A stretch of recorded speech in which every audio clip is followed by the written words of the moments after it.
And I want to ask you, the audience, which NBA storyline are you most interested in? Is it Steph Curry and the Golden State Warriors and seeing if they could repeat? Seeing if they can overcome the Draymond Green, Jordan Poole dust up? Is it LeBron James and the Los Angeles Lakers? Perhaps Giannis Antetokounmpo and the Milwaukee Bucks? James Harden seems to be back in shape. Maybe you're just a diehard Knicks fan and you're watching them every day. Which NBA storyline are you most interested in? And if you're watching this on YouTube, I would please ask that you answer that question in the comment section.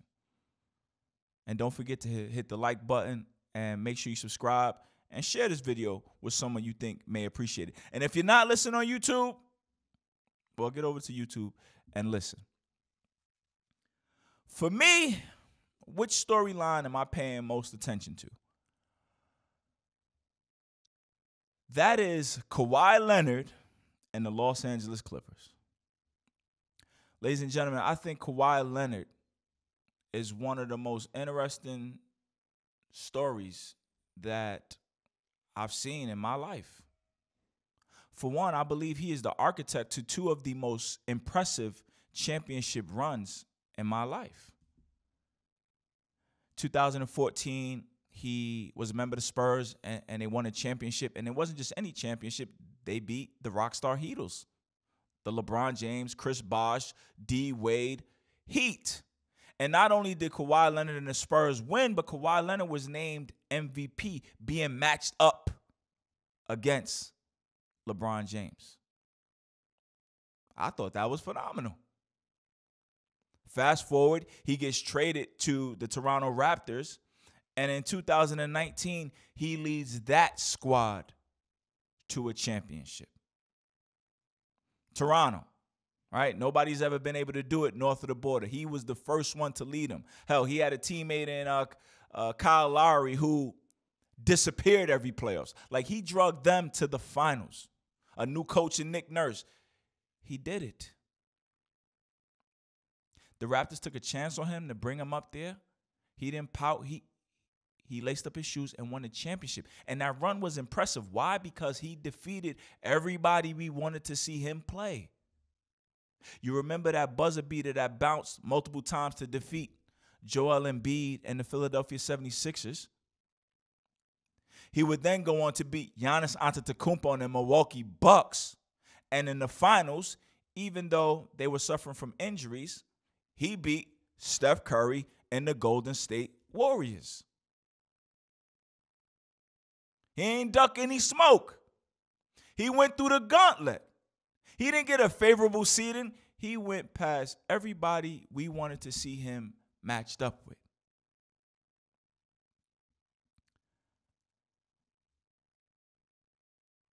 After that, you know, the world is his. That summer belonged to him. Everybody's paying attention. What is he going to do as a free agent? What does he do? He seemed to be dragging the reporters and the insiders along, making them believe that he was going to team up with LeBron James and the Los Angeles Lakers. Nope. I'm going to L.A., but I'm going to my own side of town, the Los Angeles Clippers. And somehow he managed to wrestle Paul George away from the Oklahoma City Thunder. This was fascinating. I was tuned in. You guys remember the New Balance commercial when he was driving the lowrider and he had the crown keychain on his keys, insinuating that I'm the king of LA? And unfortunately, over the years, he's battled injuries. I was looking today at the stats. In that bubble season, they suffered a tough loss to the Denver Nuggets in 7 games. But in all honesty, I've never really seen Kawhi Leonard fold or underperform and not deliver. So I'm looking forward to that storyline playing out. Hopefully we can see a full season of Kawhi. We've seen him go toe-to-toe with LeBron and be victorious. We've seen him drag a team in the Toronto Raptors that doesn't have a championship pedigree. We've seen him take them to the mountaintop. Like, I still wonder, like, who is this guy and what is he really capable of? I'm interested to get into the bottom of that. Hell, you go back to 2017 when he was a member of the San Antonio Spurs. This was after they had won that championship against the Heat. In fact, this is after Tim Duncan had retired, and the franchise was now in Kawhi's hand. And he was paired up with the likes of LaMarcus Aldridge. And we like, yo, Kawhi, what do you have? Let's see what you got now that you're the man. Well, he was in the Western Conference Finals against the Golden State Warriors, up 25 points in Game 1 in Golden State. You could hear a pin drop in that place. He was serving them.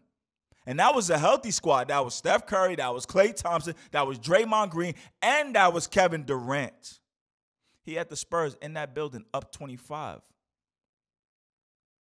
But unfortunately, he landed on one of the defenders' feet, and he was out for the rest of those playoffs. And the Golden State Warriors would go on to win and stuff. But again, it's always been like kind of unfulfilled. And every time you think he's about to take off, it's been an injury. I find this guy so fascinating. And that is really what I'm paying attention to when it comes to this NBA season. When I jump in my little phone and I look at my NBA app, I want to see what the Clippers are doing. The first game of the season, they brought him off the bench. I guess they being cautious because of his injury history. I want to see.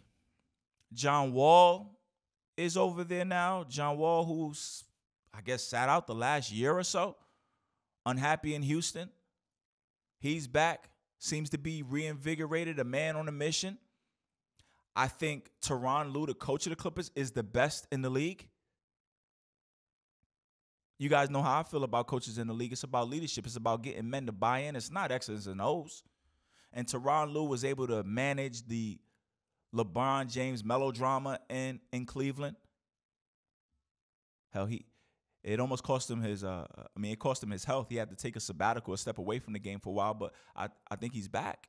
You know what I'm saying? And he's been able to keep that Clippers franchise afloat during the absence of Kawhi.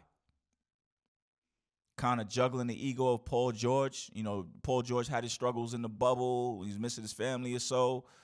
But he's gotten him to play well. And again, I'm just looking to that Los Angeles Clippers led by Kawhi Leonard. I'm looking for some level of finality with that story. Because Kawhi has always leave me like wanting more. Like, yo, damn, he twisted his ankle. He was on a rampage. He was on his way. You know, similar with Michael Jordan and The Last Dance. Michael Jordan said, yo, that Bulls team never had a chance to be dethroned. It was because of contract issues and I retired, Phil went his way, Pip went his way. Like, we never went face to face with somebody that could take it from us. And I think every time I've seen Kawhi healthy, he was the best. So he's going to either end up the best or I want to see somebody take the crown from him. And I no longer have that thought in my head like, man, what could have been? No, we actually see it play out. He got dethroned. So that's what I'm paying attention to.